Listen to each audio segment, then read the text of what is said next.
নাই।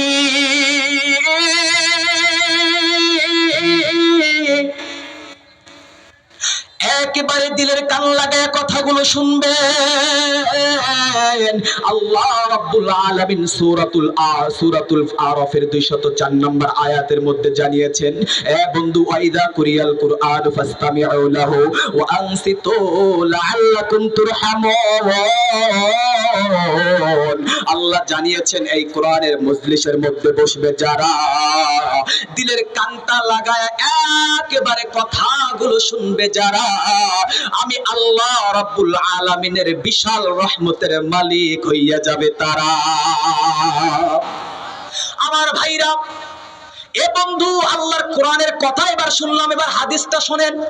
আল্লাহর নবী একবার রাত্রি বেলা এভাবে কোরআনের কথাগুলো বইলা বইলা যখন ঘরের মধ্যে ঢুকেছেন, আম্মাজান আয়েশা সিদ্দিকা রাদিয়াল্লাহু তাআলা আনহা তাকায়া তাকায়া দেখলেন রাসূল গভীর রাত, এই রাতের মধ্যে রাসূল ঘরের মধ্যে ঢুকে গেল। আবার রাসূল কোনো কথা না বইলা আবার আপনার রাসূল আবার ঘর থেকে বের হয়ে গেল। এ বন্ধু, আমার রাসূলকে আম্মাজান ফাতেমা, আম্মাজান আয়েশা কোনো প্রশ্ন করে নাই। এ বন্ধু, কোনো প্রশ্ন না কইরা আবার রাসূল ঘর থেকে বেরায়া আবার মদিনার মুনাওয়ারার দিকে চলে গেল। এই মসজিদে নববীর দিকে চলে যাইয়া আম্মাজান আয়েশা সিদ্দিকা রাদিয়াল্লাহু তাআলা আনহা চিন্তা করতেছে, রাসূল এত রাত্রে বেলা কি জন্য ঘরের মধ্যে আসলো, আবার কোন দিক যেন যাইতেছে গো। এ বন্ধু, আল্লাহর রাসূলের পিছু পিছু আম্মাজান আয়েশা রওনা করলেন। দেখবো আমার রাসূল কোথা থেকে ঘরে আসলো, আবার কোথায় চলে যাইতেছে, এটা দেখার জন্য হাঁটি হাঁটি পা পা করে রাসূলের পা পা পিছে পিছে যখন আম্মাজান আয়েশা রওনা করেছেন, তাকায় দেখে মসজিদের নববীর সামনে অনেকগুলো মানুষ এভাবে বসে আছে। আল্লাহু আকবার বলেন। আমার ভাইরা, এভাবে যখন কোরআনের কথাগুলো বলতেছে, আল্লাহ রাসূল সেখানে যায় দাঁড়ায়া দাঁড়ায়া কোরআনের কথাগুলো যখন বলা শুরু করে দিয়েছে, আসমান থেকে বৃষ্টিগুলো টপ টপ করে রাসূলের গায়ের মধ্যে পড়তেছে। শুধু তাই নয়, সমস্ত ফেরেশতা, সমস্ত মানুষদের, সাহাবায়ে কেরামের গায়ের মধ্যে বৃষ্টিগুলো পড়তেছে, গাগুলো ভিজে গেছে। সুবহানাল্লাহ বলেন। আমার ভাইরা, আল্লাহ রাসূলের স্ত্রী আম্মাজান আয়েশা চিন্তা করে, হায়রে, আমার রাসূলের গা মুবারক ভিজে যাইতেছে, রাসূলের তো ঠান্ডা লেগে যাবে। আম্মাজান আয়েশা ঘরে আসিয়া একটা শুকনা কাপড় নিয়ে ঘরের মধ্যে দাঁড়ায় আছে। আল্লাহ রাসূলকে আম্মাজান আয়েশা বড় মোহাব্বত করতেন। চিন্তা করতেছে, রাসূলের গা তো ভিজে গেছে, রাসূল তো ঠান্ডা লেগে যাবে, আমি কাপড়গুলো নিয়ে দাঁড়িয়ে থাকি। আমার ভাইরা, যখন কাপড়গুলো নিয়ে হাতের মধ্যে নিয়ে দাঁড়ায় আছে গো, এবার আল্লাহ রাসূল গভীর রাতের মধ্যে যখন ঘরের মধ্যে ঢুকলেন, এ বন্ধু, ঘরের মধ্যে ঢোকার পর আম্মাজান আয়েশা ডাক দেখো, হুজুর,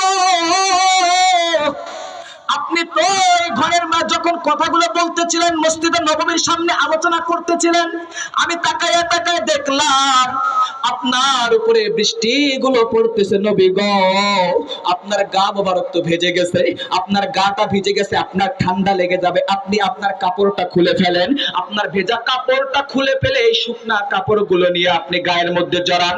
আম্মাজান আয়েশার কথা শুনে আমার রাসূল একটা মুস্কি হাসি দিছে। সুবহানাল্লাহ বলেন। আল্লাহ রাসূলের হাসি আপনার আমার মতো, এই 15 দিন বিরাজ করে না দাঁতে কয়রা পড়া, এরকম হাসি আপনার আমার মতো?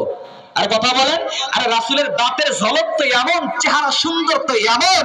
এ বন্ধু, আল্লাহ রাসূলের স্ত্রী বলেন, আম্মাজান আয়েশা বলেন, আমার রাসূল, আমি রাত্রে বেলা খেতা সেলাই করতেছিলাম, হঠাৎ করে আমার তেলটা, নেমপুর তেলটা শেষ হয়ে গেছে। আমি খেতা সেলাই করব, দাঁতের তেলটা যখন শেষ হয়ে গেল, হঠাৎ করে আমার হাত থেকে সুইটা জমিনের মধ্যে পড়ে গেছে। আমি খেতা সেলাই করব আর সুইটা খুঁজে পাচ্ছিলাম না। হঠাৎ করে কোনো এক কারণে আমার রাসূল শুধু একবার জবান দিয়ে মুস্কি একটা হাসি দিছে।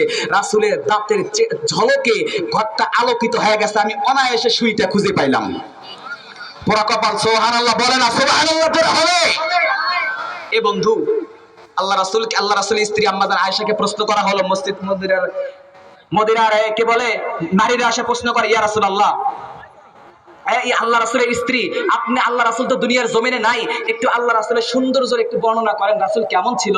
আল্লাহ রাসূলের এই কথা যখন প্রশ্ন করলেন, আম্মাজান আয়েশা বলে, ইউসুফ নবীর কথা শুনছো তোমরা? ইউসুফ নবী কেমন সুন্দর ছিল? বলে হ্যাঁ অবশ্যই শুনছি। ইউসুফ নবীর চেহারা দেখা মিশরের নারীরা ফল কাটতে কাটতে নিজের হাত কেটে ফেলেছে। আল্লাহ রাসূলের স্ত্রী আম্মাজান আয়েশা বলেন, ওই মিশরের নারীরা তো শুধু ইউসুফ নবীর চেহারা দেখে হাত কাটতো, আর আমার নবীর চেহারা তো এত সুন্দর ছিল, আমার নবীর চেহারার দিকে তাকায়া তাকায়া যুদ্ধের ময়দানে সাহাবায়ে কেরাম নিজের জীবনটাই বিলায়া দিত। সুবহানাল্লাহ বলে না? সুবহানাল্লাহ বলে না? আর জোরে বলেন সুবহানাল্লাহ।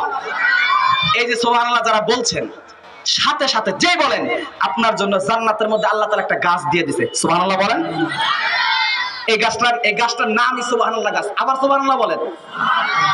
এবার বলেন, দুনিয়াতে আম গাছ, জাম গাছ, কাঁঠাল গাছ, নিম গাছ, তেঁতুল গাছ, অমুক গাছ, তমুক গাছের নাম শুনছি, সুবহানাল্লাহ গাছ দিয়ে আমরা কি করব? প্রশ্ন আসে কি আসে না? এ বন্ধু, আপনার জন্য যে জান্নাতের মধ্যে সুবহানাল্লাহ গাছটা লাগানো হয়েছে, হাসরের ময়দানে যেদিন আপনার আমার জাহান্নামের আসামি, জাহান্নামের ফেরেশতারা টাইনা নিয়ে যাবে, ওই দিন এই সুবহানাল্লাহ গাছ দাঁড়ায় যাবে, যা প্রশ্ন করবে, ও আল্লাহ, ওই আনিস হুজুর অমুক এলাকার মধ্যে ওয়াজ করতেছিল, আর এই ওয়াজের মধ্যে আপনার ওই বান্দা সুবহানাল্লাহ কইছিল, আব্দুর রহমান, আব্দুল সাত্তার ও আব্দুল বারেক সুবহানাল্লাহ বলছিল, আর তুমি আমাকে বানাইছো, গাছটা বানাইছো। আজকে আমাকে সুবহানাল্লাহ বলার কারণে, যে আব্দুর রহমান সুবহানাল্লাহ বলার কারণে আমাকে বানাইছো সুবহানাল্লাহ গাছ, আজকে এ জাহান্নামে যাবে আর জান্নাতের মধ্যে থাকবে, এটা হতে পারে না। সুবহানাল্লাহ বলেন। তাও এক প্রকারের কপাল পোলা সুবহানাল্লাহ কয় না। সুবহানাল্লাহ বলেন। এবার বলবে তাহলে কি করা লাগবে সেটা বলো। এই গাছ তখন বলবে, আল্লাহ আমি অত কিছু বুঝি না, আমাকে অত জ্ঞান তুমি এখন দিও না, এই লোকটার যেহেতু জাহান্নামে আসামি হয়ে যায়, আমাকে তাহলে জাহান্নামে দিয়ে দাও। আল্লাহ বলবে, হ্যাঁ তুই তো জান্নাতের গাছ, তুই এতদিন জান্নাতের মধ্যে থাকলি, তোর আমি জাহান্নাম কেমনে দেব কদে? এবার আল্লাহ তাআলা প্রশ্নের জবাবে আল্লাহ তাআলা বলবে, এই তো আজকে তোর কথা আমি শুনতে চাই না, যা তোকে যে বান্দার কারণে বানাইছি, যে বান্দা সুবহানাল্লাহ বলার কারণে তোকে বানাইছি, আজকে তুই এই বান্দাকে হাতটা ধরে জান্নাতের মধ্যে ঢুকাইয়া দে। সুবহানাল্লাহ একবার বলেন।